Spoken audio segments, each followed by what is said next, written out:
আসসালামু আলাইকুম প্রিয় দর্শক, কেমন আছেন সবাই? আজ গো লাউ শাক গাদানি খামু।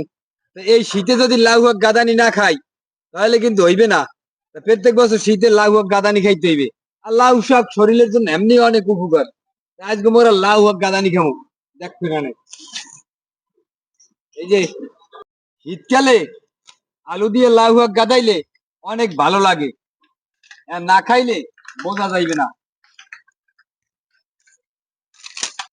দর্শক, এই দেখেন কি সুন্দর গাছে কোনে তাজা তাজা লাউ শাক লইছি।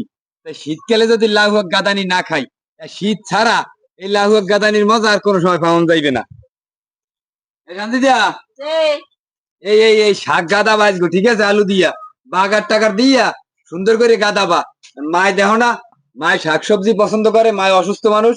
এই রাইন দেয়া ভাত খাওয়ার আগে মায়ের এক প্লেট এক বাড়ি দেবা, ঠিক আছে? দর্শক, আমার মায় অসুস্থ মানুষ, সবাই আমার মায়ের জন্য দোয়া করবেন। মা একটু শাকসবজি বেশি পছন্দ করে, এই জন্য বেশিরভাগ একটু শাকসবজি আমরা খাই। শাক গাদানির জন্য শাক আলু পোড়া দেওয়া হয়ে গেছে, এখন পাতিল বয় দিলাম, পাতিলে এখন পানি দিয়ে দিলাম, শাক আর আলু দিয়ে দিলাম। শাক আলু দেওয়া হয়ে গেছে, এখন রসুন কুচি দিয়ে দিম, পেঁয়াজ কুচি দিয়ে দিলাম, কাঁচামরিচ কাটা দিয়ে দিলাম, পরিমাণ মতো লবণ দিয়ে দিলাম। এখন ঢাকনা দিয়ে ঢেকে দিলাম।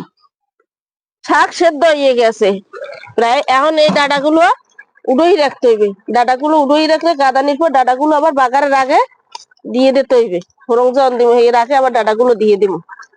শাক সেদ্ধ হয়ে গেছে, এখন শাকগুলো তাহাই নিতে হইবে এরকম করিয়া।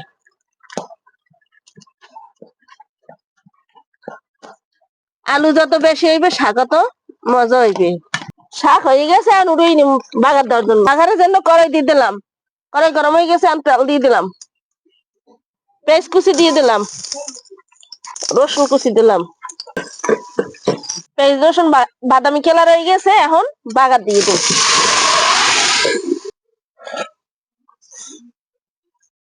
শাক হয়ে গেছে, এখন উড়েই নিম। দর্শক, লাউ শাক গাদানি কিন্তু হয়ে গেছে আলু দিয়া। দেখছেন কি সুন্দর সিনাই। আমরা দুপুরে খাইতে বই পড়ছি, এখন আল্লাহর নাম লই খাওয়া ধরমু। আগে দিব মায়েরে। বিসমিল্লাহ। মা একটু শাক বেশি পছন্দ করে, তো এবিনে মায়ের একটু বেশি দিমু।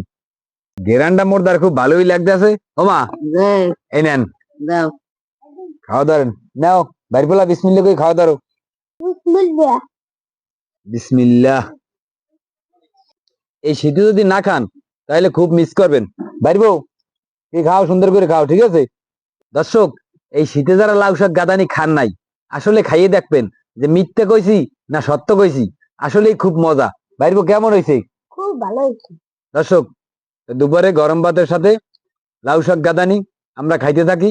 আমার মায় আছে, আমার ভাইপুলা আছে, এগুলোই খাইতে থাকি। আপনারা দেখতে থাকেন, ভালো থাকেন, সুস্থ থাকেন। দেখা হবে নতুন কোনো ভিডিওতে।